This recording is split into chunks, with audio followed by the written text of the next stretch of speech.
guys see this Ukraine war is a giant scam. NATO is a scam, which is why I don't know why I'm still shocked in this day, but I was legitimately shocked when I saw the NATO left develop. When I saw Bernie Sanders, AOC, when I saw the European quote-unquote left support Ukraine, support NATO, there's no anyone who's leftist should not inherently support NATO. NATO at this point is a money laundering scheme. And this article here is amazing because I just showed you an article where they admit that in CNN. This article, they admit it again. In this article, they actually say something that proved Trump right. Because essentially, I'm summing this article for the sake of time. I read the whole thing. The whole point of this article is how people in the establishment are afraid of Trump because he's unhinged. They don't know what he's going to do. He have a pro-NATO comment one day, an anti-NATO comment the other day. So now what they're doing, they're trying to make NATO Trump-proof. You already have Biden in the Senate put a bill where the president cannot put out NATO without 2/3 Congress support, which deeply underreported. So what the establishment is doing in preparation of Trump, because he's simply unpredictable, is making NATO Trump-proof. And another detail in the story, I don't have time to read it all to you guys, which I saw, maybe I can find it. I think this is it, what they're talking about right here. In preparation for Trump, which is their selling point to this, they're now demanding all NATO countries to increase their military spending and how much they contribute to NATO. They're literally going to create an entire separate Ukraine war fund, which presidents and leaders of their own country cannot do anything about. This is them making NATO Trump-proof. And now, isn't it funny that this directly flies into criticism that Trump gave NATO, which made the establishment melt down? Because what did Trump say? Trump, and this is leading to our story about Trump being a neocon.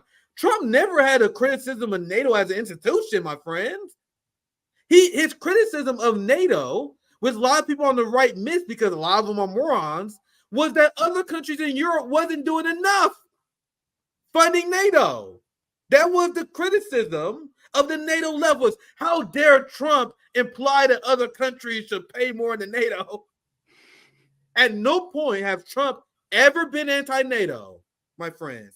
He has said that other countries need to pay into it more and we need to pay into it less. So in response to that, NATO allies generally proved Trump right.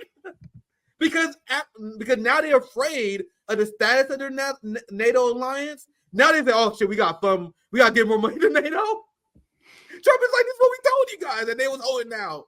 Gabriel, I got a lot to cover, so I'll give you a chance. Anything you want to say before I move on? Going once? Yeah, well, I think that there's a line right now that they're pushing in the mainstream media, trying to make Trump into this kind of anti-war kind of candidate or whatnot, and that's how it's kind of playing out. And I wouldn't be surprised if there are ruling class discussions kind of behind the scenes about how this is going to play out.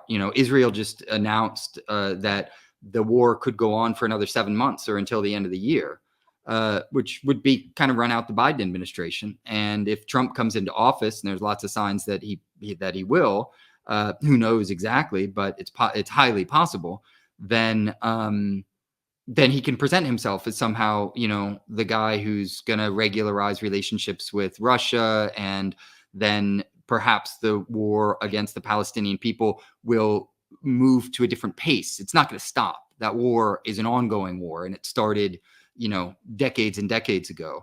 And so the idea that Trump would be anti-war, or anti-imperialist, or anti-NATO, it's just pure ideological pap. It is propaganda. You got to be able to see through that.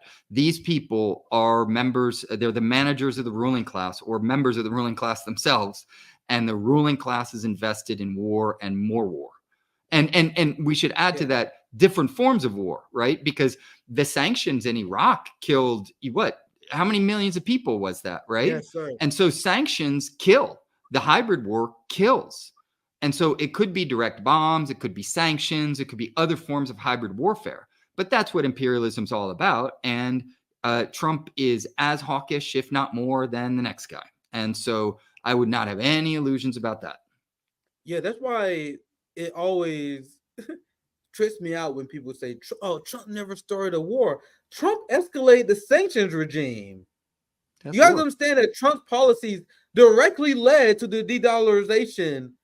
Obviously, there's a lot of lead up, but Trump escalated that, which led to an escalation by Biden. Now, like Trump policy directly led to de-dollarization.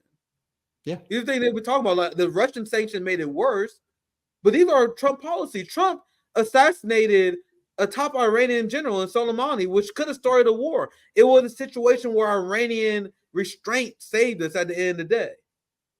Now, this is why I chose to cover this article first, because there's multiple layers of propaganda, my friends. And the premise of this story is also bullshit. And liberals like this, because it's from CBS. Yeah. They want to paint the picture that Trump is an enemy of NATO. So this story you guys see how propaganda works? It serves multiple interests to run this story. You run to get the will to fund NATO and the military-industrial complex more, and you also serve the neoliberal talking point that Trump is an enemy of empire. You serve the MAGA talking point that Trump is an enemy of empire, when he's not. I just explained to you guys, under the direction of John Bolton and Mike Pompeo, because it was a long time Mike Pompeo strategy to squeeze more money from countries into NATO so the United States would pay less.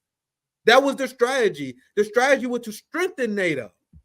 So this is all about promoting the false bullshit of Russiagate. The idea that Trump is going to be enemy of the U.S. establishment. And this is why I 100% believed Putin when he said that he prefers Biden over Trump. Because Trump is unpredictable as fuck, my friend. Like, honestly, one day he would say, man, I think we need to work for peace in Russia. I think it's crucial for the global population that we don't start World War III. And then the next sentence, this motherfucker would be like, oh my God, I would have bombed Moscow if Putin ever had the audacity to defend his people. Like, he gives mixed messages, which is why Putin absolutely wasn't trolling when he said he preferred Biden over Trump, because in his statement, he said he preferred Biden because he's more predictable.